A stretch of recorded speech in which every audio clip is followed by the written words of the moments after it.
नाम का एक गांव था जहाँ टुनटुन अपने परिवार के साथ रहा करती थी। टुनटुन बहुत मोटी थी और उसी के पड़ोस में रहती थी चुनमुन, जो कि बहुत पतली थी। और उन दोनों का आपस में 36 का आंकड़ा था। दोनों अगर एक दूसरे को देख भी लेते तो आंख बबूला हो जाती थी।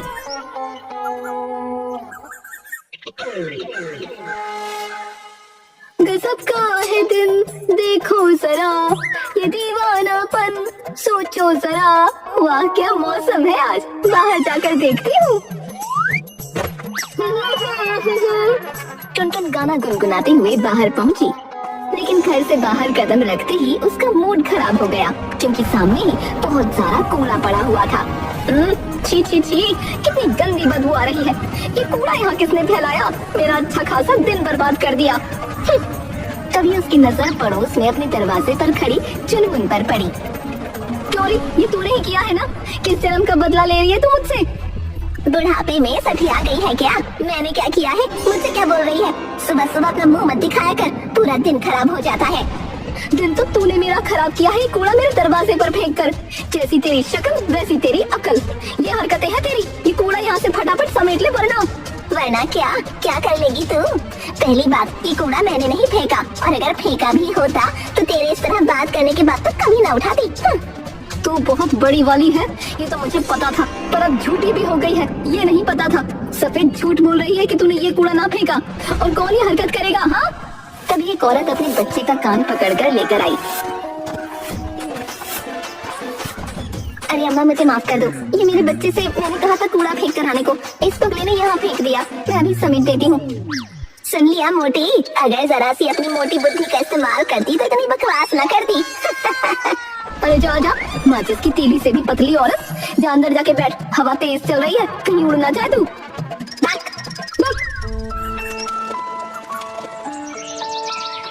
एक दिन चुनमुन का प्रिय मुर्गा, जिसका नाम चीकू था, गलती से टुनटुन के आंगन में चला गया। चुनमुन को जब पता चला तो वो गुस्से से लाल पीली होकर टुनटुन के घर पहुंची।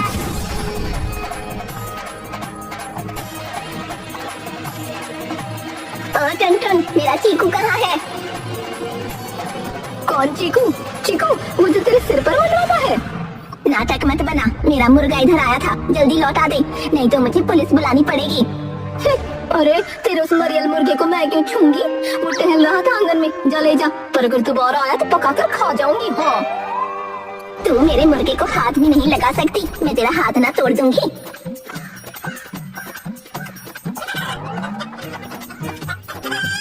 उस समय तो चुनमुन अपना मुर्गा लेकर चली गई, लेकिन दूसरे दिन उसका मुर्गा फिर से गायब हो गया। अब वो सीधी टुनटुन के घर पहुंची।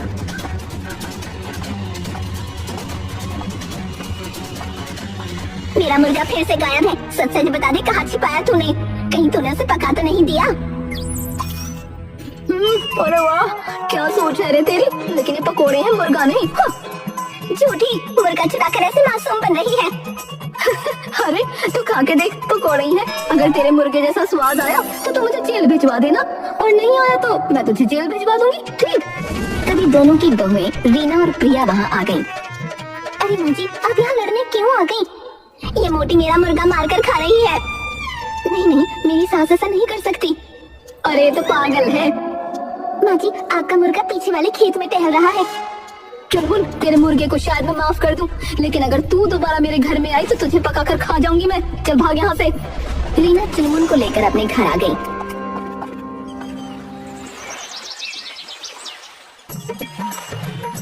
टुनटुन बैठी हुई थी, तभी एक सब्जी वाले की आवाज आई।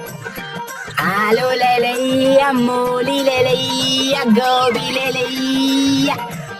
सब्जी वाले की आवाज सुनकर टुनटुन फौरन बाहर पहुंची। अरे आलू मूली गोभी सब बेच रहे हो, टमाटर नहीं है क्या? क्यों नहीं, बिल्कुल है, लेकिन बस थोड़े से बचे हैं। हाँ तो ला, टमाटर मुझे दे दे, आज आलू टमाटर की सब्जी बनवाऊंगी बहू से। सब्जी वाला टुनटुन को टमाटर देता, उससे पहले ही चुनमुन वहाँ आ धमकी और बोली, अरे ओ सब्जी वाले, टमाटर मुझे दे, तेरी सबसे पुरानी ग्राहक हूँ मैं। पुरानी ग्राहक है तो क्या, टमाटर पहले मैंने चुने हैं। अरे तू क्या कहीं किसी ठानी है, जो एक चीज को चुन लिया तो तेरी हो गई? चल पीछे, टमाटर मैं लूंगी। तू हट जा पीछे, वरना इन्हीं टमाटरों से तेरा मुंह लाल कर दूंगी। अरे अम्मा, लड़ो मत, टमाटर थोड़ा ही है, आपस में बांट लो। बांटने को क्या रहा है? पहले से इतने छोटे से टमाटर है, जरा से लेकर क्या चटनी बनवाऊंगी। दोनों की बहुएं भी आकर लड़ाई सुलझाने की कोशिश करने लगी, लेकिन ये लड़ाई रुकने का नाम ही नहीं ले रही थी। अरे आप लोग हमेशा लड़ती क्यों रहती हैं? टमाटर नहीं हो गए, सोना हो गया। तभी वहाँ एक औरत आई और चुपचाप टमाटर खरीद कर चली गई। अरे ये क्या हुआ? तेरे चक्कर में सब टमाटर चले गए, ना मुझे लेने दिए ना खुद ले पाई। अब क्या करेगी तू? मेरे पास तो टमाटर पहले से ही है, मैं तो बस तुझे तंग करने आई थी। और वैसे भी तू इतनी मोटी है और टमाटर खाएगी तो फूल जाएगी। मैं तुझे छोड़ूंगी नहीं बेटा, सबका दिन आता है।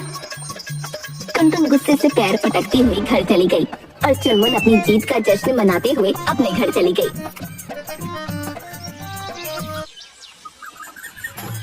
फिर गांव में एक दिन मिसेस सीनियर सिटीजन कंपटीशन की अनाउंसमेंट हुई। जैसे ही ये खबर टुनटुन और चुनमुन को मिली, दोनों के चेहरे खुशी से चमक उठे। दोनों ने तय कर लिया कि इस कंपटीशन में हिस्सा जरूर लेंगी। अरे वाह, अब इस गांव की असली रानी कौन है ये साबित करने का मौका आ गया है। रानी तुझसे तो झाड़ू भी ज्यादा सुंदर लगती है, मैं जीतूंगी तो देखती रह। रामप्रसाद, जो हमेशा सबकी तारीफ करके अपना काम बनाता था, दोनों के पास बारी बारी गया। टुनटुन, तुम्हारा स्टाइल और पर्सनालिटी तो गजब का है। ये कंपटीशन तो तुम्हारा ही नाम है। हाँ सही कहा रामप्रसाद तुमने। अब मैं जाकर अपनी तैयारी शुरू करती हूँ, वरना वो कल मुही माचिस की तीली मुझसे आगे निकल जाएगी।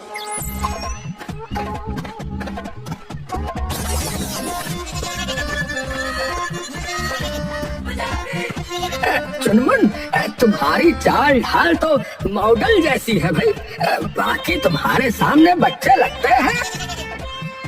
सच कहा, मैं तो पहले से ही जानती थी कि ये कंपटीशन मेरे लिए ही बना है।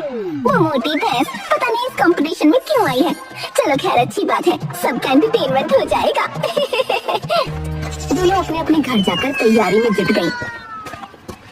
कंपटीशन की तैयारी के दौरान जब टुनटुन और चुनमुन का आमना सामना हुआ तो एक दूसरे पर वो ताने कसने लगे। टुनटुन, साड़ी पहनकर तैयार तो हो जाना, पर ध्यान रखना स्टेज टूट ना जाए। और तू जब रैंप वॉक करेगी तो कहीं हवा में मत उड़ जाना, स्टेज पर जंजीर से बांध कर रखूंगी तुझे।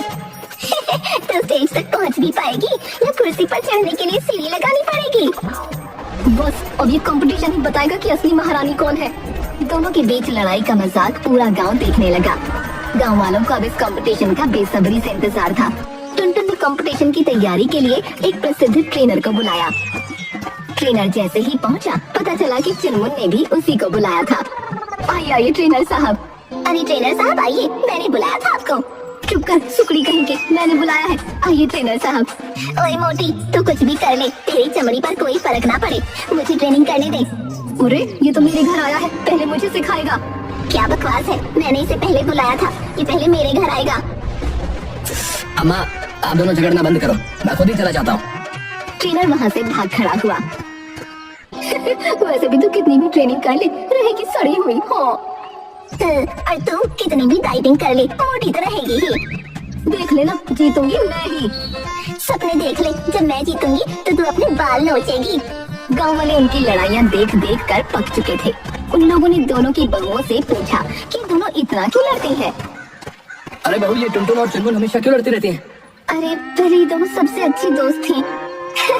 हाँ, लेकिन फिर इन्हें एक आदमी से प्यार हो गया। एक ही आदमी? कौन था वो? ये तो हमें भी नहीं पता, बस इतना पता है कि उसी के कारण इनकी दोस्ती दुश्मनी में बदल गई। ये तो बहुत बुरा हुआ, अब वो आदमी पता नहीं कहाँ मौज कर रहा होगा। गांव वालों के बीच कानाफूसी शुरू हो गई। अब सबको ये जानने की उत्सुकता थी कि वो आदमी कौन था। फिलहाल कंपटीशन का दिन आ गया। स्टेज पर रंग बिरंगी सजावट और मजेदार माहौल था। लोग प्रतियोगियों की रैंप वॉक देखकर खूब हंसी ठिठोली कर रहे थे। और अब हमारी अगली प्रतिभागी है चुनमुन। चुनमुन स्टेज पर जाने ही वाली थी कि अचानक उसकी सैंडल टूट गई। वो परेशान होकर बाकी पार्टिसिपेंट से सैंडल मांगने लगी, लेकिन किसी ने उसकी मदद नहीं की।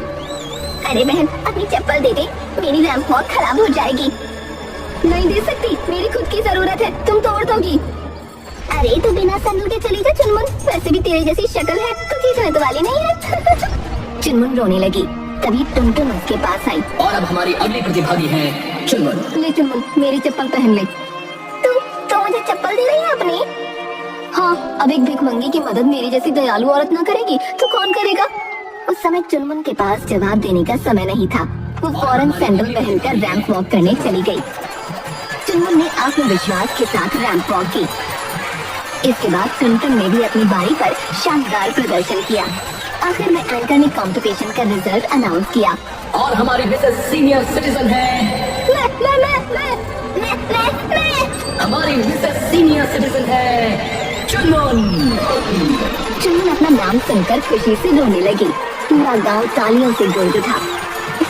बधाई हो चुनमुन, तुमने सच में अच्छा किया। मैं ये तुम्हारी वजह से ही तो जीती हूँ। अगर तुमने अपनी सैंडल मुझे ना दी होती तो मैं तो रैंप वॉक ही ना कर पाती। पर तुमने मेरी मदद क्यों की?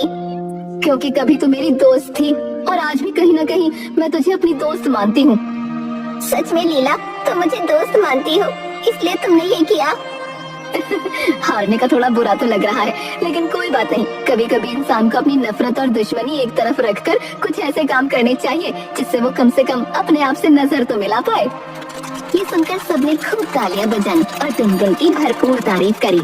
हम तो अम्मा को बहुत बड़ा वाला समझते थे यार, पर ये तो बहुत अच्छी निकली है। लेकिन इसी बीच चुनमुन और टुनटुन ने सालों पुरानी बातों का सामना करने का फैसला किया। लेकिन एक बात बता, जब मैं राम प्रसाद को पसंद करती थी तो तू बीच में क्यों आई? मैं कहाँ बीच में आई? उसने तो मुझसे जीने मरने के वादे किए थे।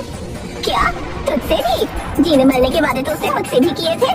गांव वाले ये सुनकर हैरान रह गए कि वो आदमी राम प्रसाद था जिसके चक्कर में ये दोनों लड़ बैठे। तभी राम प्रसाद वहाँ से भागने लगा, लेकिन टुनटुन और चुनमुन ने उसे पकड़ लिया। मुझे माफ कर दो, जवानी में मुझसे गलती हो गई थी। तेरी जवानी की गलती को हम दोनों ने इतने सालों तक भुगता। अब तू अपनी जवानी की गलती का खामियाजा बुढ़ापे में भुगतेगा। हाँ। ये कहकर दोनों ने राम प्रसाद की जमकर पिटाई कर दी।